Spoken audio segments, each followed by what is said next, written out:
अब हम बात करते हैं कॉम्प्लिकेशन ऑफ एमआई की। तो जो कॉम्प्लिकेशन को अगर फर्दर ट्रीट ना किया जाए तो आगे कौन कौन से प्रॉब्लम आएंगे, कौन कौन से कॉम्प्लिकेशन आएंगे, उनके बारे में बात करते हैं। सबसे पहले होगा CHF, congestive heart failure. Congestive heart failure में क्या होगा, मान लीजिए ये अपना हार्ट है और हार्ट के अंदर जो मायोकार्डियम है, मायोकार्डियम सेल्स हैं, उनका एक लार्ज अमाउंट में, यानी लार्ज अमाउंट में जब डैमेज हो जाएगा, ये अगर लार्ज अमाउंट में डैमेज हो गया तो क्या होगा, जिसका जितना इसका कॉन्ट्रैक्शन होना चाहिए, जितने अच्छे से इसका कॉन्ट्रैक्शन होना चाहिए उतने अच्छे से कॉन्ट्रैक्शन नहीं हो पाएगा। और कॉन्ट्रैक्शन नहीं हो पाएगा तो क्या अच्छे से ये ब्लड पर्टिकुलर अपने सिस्टमैटिक सर्कुलेशन के लिए ब्लड भेज पाएगा, नहीं भेज पाएगा। ये हार्ट है, जितना अपनी बॉडी या जितने ऑर्गन के लिए ब्लड को चाहिए तो उतना नहीं भेज पाएगा। तो क्या होगा, यहां से पर्टिकुलर जो वीआर है, वेना सेटर्न है, वो तो 120 ml आ रहा है, और जो यहां से निकलना चाहिए, जो कार्डियक आउटपुट निकलना चाहिए, वो कार्डियक आउटपुट नहीं मिलेगा। यानी 70 ml ब्लड स्ट्रोक वालों में, स्ट्रोक वालों की बात करें 70 ml है, ये 70 ml ना निकल करके 50 ml निकले, 40 ml, जितना ज्यादा यहां पर डैमेज होगा उतना ज्यादा स्ट्रोक वॉल्यूम निकलेगा। अगर कम ब्लड कम निकलेगा तो क्या होगा, यहां पर हार्ट में क्या पड़ेगा, दबाव या कंजेशन होगा। यहां पर हार्ट में जो क्या कहते हैं ब्लड है, ब्लड का यहां पर रुकाव होगा, कंजेशन होगा, और आगे जो सेल की डिमांड है, जो मेटाबॉलिक डिमांड है, वो नहीं पहुंच पाएगी। तो कहने का मतलब जितना बॉडी, जितना सेल, जितना टिश्यू के लिए ब्लड चाहिए उतना हार्ट भेज नहीं पा रहा है, इसको क्या कहते हैं, congestive CHF, congestive heart failure, congestive heart failure होगा। दूसरा होता है cardiogenic shock, cardiogenic shock. Cardiogenic shock में क्या होगा, ये अपना हार्ट है और जब किसी भी बॉडी को मिनिमम मेटाबॉलिक डिमांड, अगर इजेक्शन फ्रैक्शन इसका कम हो जाए, कह सकते हैं यहां पर, मान लीजिए ये हार्ट है और जो यहां पर डैमेज होने वाली मायोकार्डियम सेल है, मायोकार्डियम सेल मान लीजिए यहां पर 50% हो गई, तो जो इजेक्शन फ्रैक्शन है, मान लीजिए इजेक्शन फ्रैक्शन कितना होना चाहिए, 55 से 65% होना चाहिए। ये 55 से 65 के बीच होना चाहिए, मान लीजिए 40 होने लगे। अगर यही परसेंटेज यानी डैमेज का परसेंट, मायोकार्डियम सेल का डैमेज अगर 60% बढ़ जाएगा तो यहां पर क्या होगा, यहां पर जो इजेक्शन फ्रैक्शन है वो 30 हो जाएगा। अगर ये फर्दर 70% डैमेज हो जाएगा तो जो इजेक्शन फ्रैक्शन है वो कितना हो जाएगा, 20% हो जाएगा। जितना 20 हो जाएगा तो इजेक्शन फ्रैक्शन 20 हो जाएगा, तो अब जितना मिनिमम मेटाबॉलिक डिमांड है, यानी जो सेल और टिश्यू को मिनिमम मेटाबॉलिक डिमांड है उसको एमएमडी मिनिमम मेटाबॉलिक डिमांड है उतना नहीं पहुंचा पाएगा, और इजेक्शन फ्रैक्शन इतना कम हो जाएगा कि आगे फर्दर टिश्यू डैमेज होने लगेंगे, यानी शॉक होने लगेगा, वहां पर ऑक्सीजन, वहां न्यूट्रिएंट्स की सप्लाई नहीं हो पाएगी।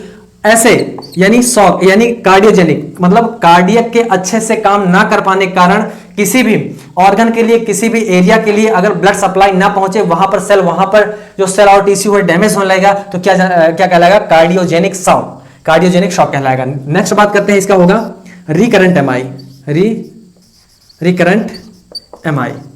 रिकरेंट एमआई कैसे होगा, यानी अगर मायोकार्डियम इंफार्क्शन को अच्छे से ट्रीट नहीं किया जाएगा तो बार बार एमआई होने के चांस रहेंगे। कैसे होंगे,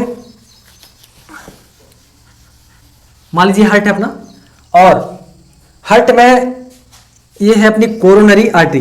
कोरोनरी आर्टरी में क्या हुआ, यहां पर क्या हो गया, थ्रोम्बस बना हुआ है, और थ्रोम्बस बना हुआ है, जब इसको ट्रीटमेंट किया गया, यानी थ्रोम्बोलाइटिक मेडिसिन यूज किया गया,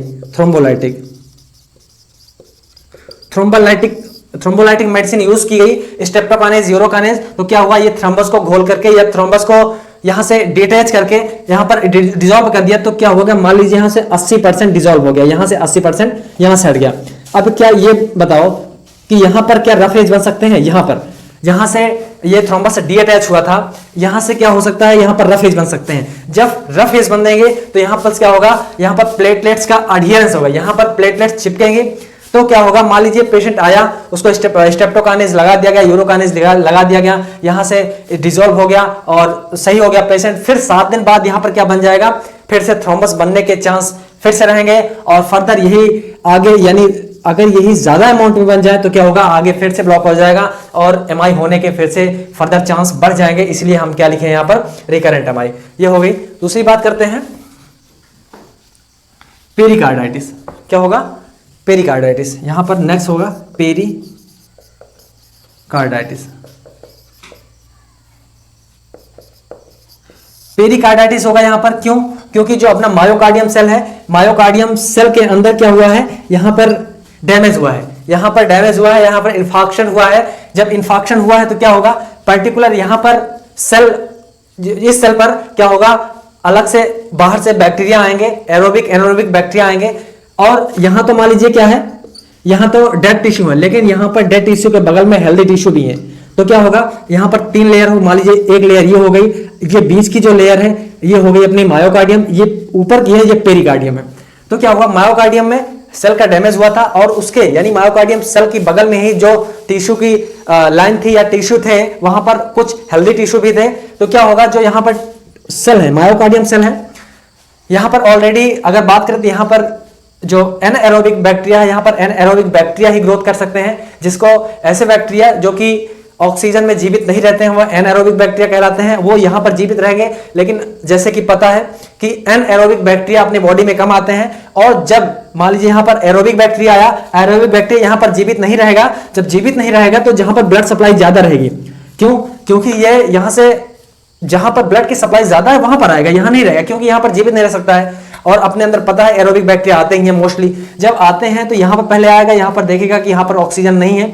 अब बगल वाली सेल में इसलिए नहीं आएगा क्योंकि यहां का जो माइटोकॉन्ड्रिया ज्यादा होती है, एटीपी ज्यादा निर्माण करती है। कह सकते हैं इसका जो हेल्दी सेल है, हेल्दी मायोकार्डियल सेल, जो हेल्दी मायोकार्डियल सेल है उसका जो डिफेंस होता है,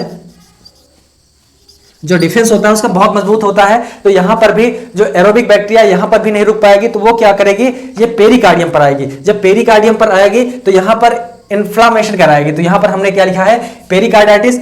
जब पेरिकार्डाइटिस होगा, यहां की जो कैपिलरी है यानी जो पेरिकार्डियम की कैपिलरी है, यहां की इसकी परमिएबिलिटी बढ़ेगी, इसकी क्या बढ़ेगी, परमिएबिलिटी बढ़ेगी। जब इसकी परमिएबिलिटी बढ़ेगी तो जो यहां पर पेरिकार्डियल स्पेस होता है, जो स्पेस होता है इसमें क्या होगा, इसमें फ्लूइड का कलेक्शन होगा, यानी एक्सेसिव फ्लूइड का कलेक्शन होगा, जिसे क्या कहते हैं, पेरिकार्डियल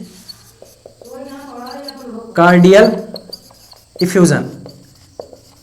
नॉर्मल जो अमाउंट होता है, नॉर्मल अमाउंट जो होता है वो 5 से 15 ml होता है, लेकिन इसी 5 से 15 ml यानी पेरिकार्डियल जो फ्लूइड है इसका एक्सेसिव, यहां पर क्या हमने देखा था, जो पेरिकार्डाइटिस यानी पेरिकार्डियम जो लेयर थी इसमें क्या है, छोटी छोटी कैपिलरियां होगी। अब जब छोटी छोटी कैपिलरियों की परमिएबिलिटी बढ़ जाती है तो क्या होगी, यहां से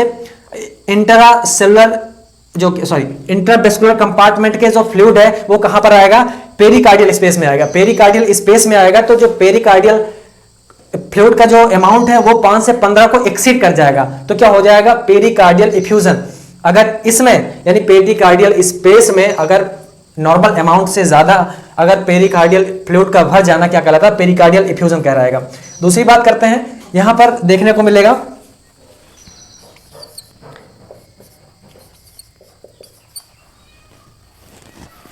pleural effusion. Pleural effusion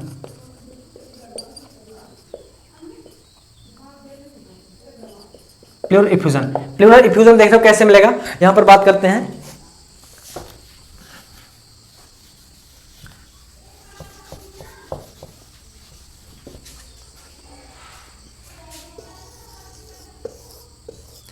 pleural effusion कैसे देखने को मिलेगा, यहां पर बात करें,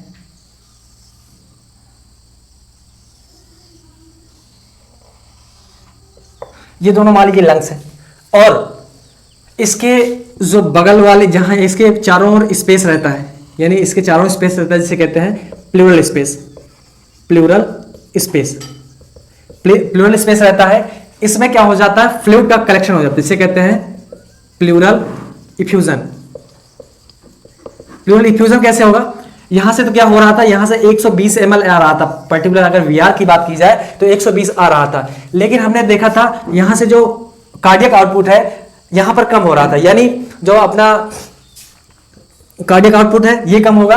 और जब कार्डियक आउटपुट कम होगा तो क्या होगा, या कह सकते हैं अपना जो ब्लड है जाने के लिए, आउट ऑफ हार्ट जाने के लिए वो कम था, तो क्या होगा, 120 ml तो आ रहा था, लेकिन जो निकलने वाला है स्ट्रोक वॉल्यूम है, यहां कर सकते हैं स्ट्रोक वॉल्यूम।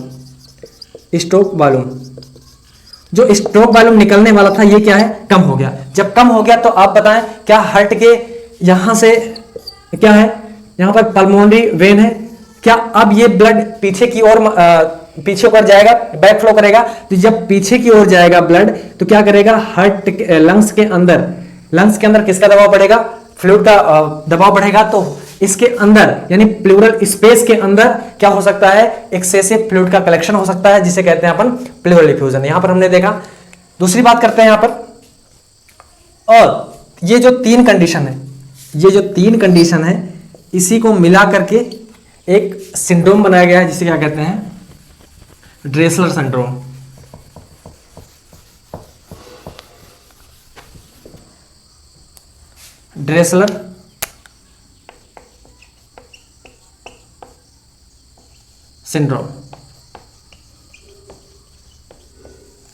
ड्रेसलर सिंड्रोम यानी इट इंक्लूड्स, यहां पर लिख सकते हैं, इट इंक्लूड पेरिकार्डाइटिस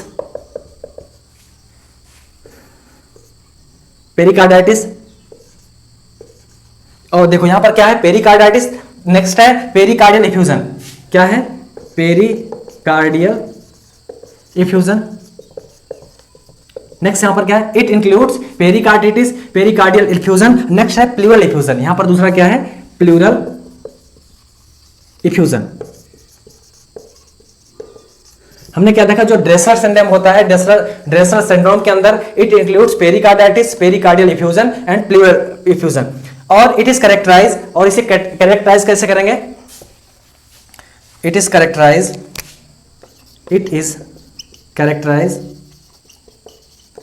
बाय, ये कैसे कैरेक्टराइज करेंगे, फीवर कैसे आ रहा है आपको पता ही है, फीवर, क्योंकि कहीं भी इन्फ्लामेशन होगा तो वहां पर फीवर जरूर आएगा। यहां पर फीवर हो रहा है।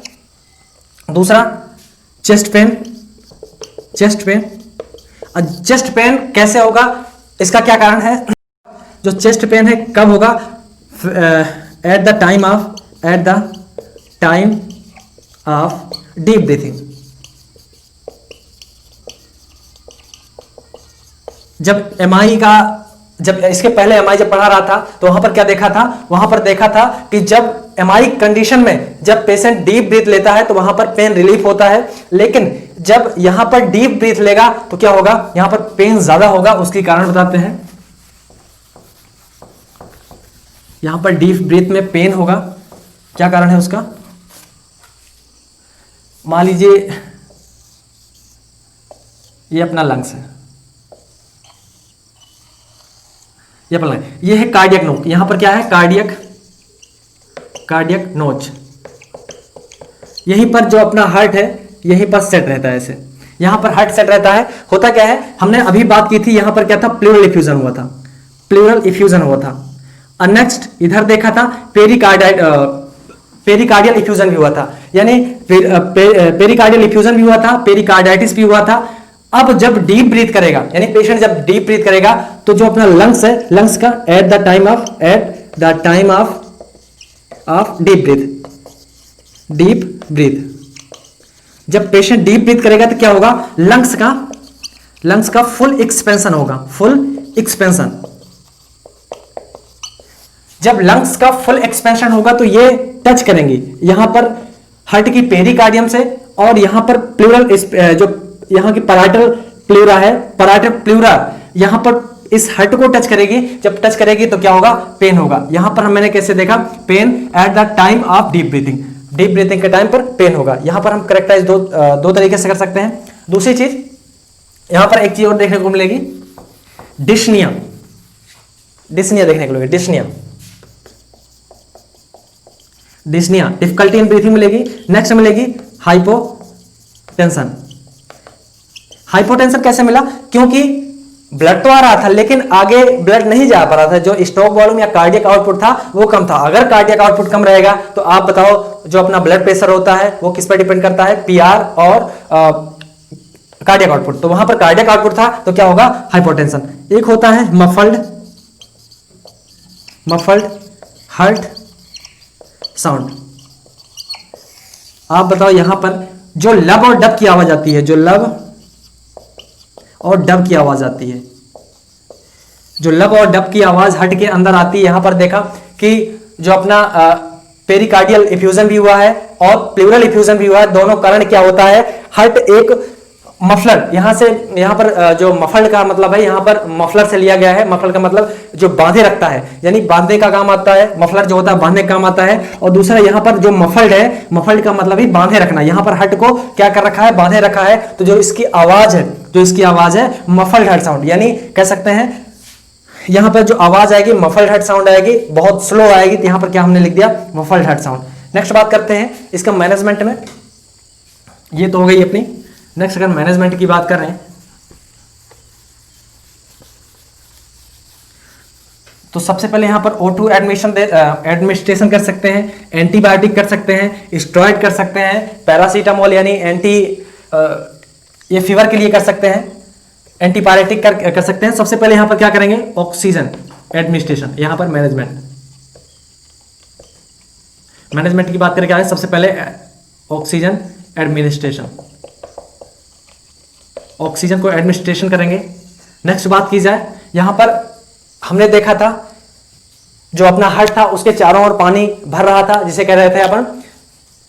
यहां पर क्या करेंगे, और जो अपना लंग्स था, लंग्स के भी और चारों ओर पानी भर रहा था, जिसे क्या करेंगे, सबसे पहले पेरिकार्डियोसेंटेसिस, पेरिकार्डियोसेंटेसिस। दूसरा क्या करेंगे, पेरिकार्डियो यानी जो अपने हार्ट के चारों ओर जो क्या कहते हैं पैराइटल प्लूरा थी, वहां पर, या क्या कहते हैं पेरिकार्डियल स्पेस था, वहां पर पानी का ज्यादा जमा हो गया था, तो उसे क्या करेंगे, निकालेंगे। नेक्स्ट करेंगे, और जो क्या कहते हैं, अब यहां देखा था लंग्स के चारों ओर यानी प्लूरल स्पेस में भी यहां पर ज्यादा पानी का कलेक्शन था, इसे क्या करेंगे, थोरासेंटेसिस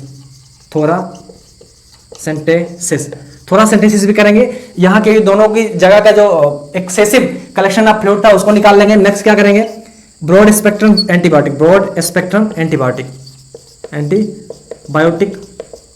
नेक्स्ट यहां देंगे डेक्लोफेन या एनाल्जेसिस डेक्लोफेन देंगे। डेक्लोफेन क्यों देंगे, यहां पर किसी मॉर्फिन सल्फेट की आवश्यकता नहीं है, अपॉइड एनाल्जेसिस की आवश्यकता नहीं है, इससे काम चल जाएगा। यहां पर इससे ही काम सही हो सकता है। नेक्स्ट बात करें एंटीपायरेटिक, पैरासीटामोल दे सकते हैं। Next steroid. हमने देखा यहां पर कॉम्प्लिकेशन ऑफ MI, जितने भी सारे सिम्टम्स आ रहे थे, और इसका मोस्ट कॉमन कॉम्प्लिकेशन होगा, जो कॉम्प्लिकेशन में सबसे मोस्ट कॉमन होता है डिसरिथमिया,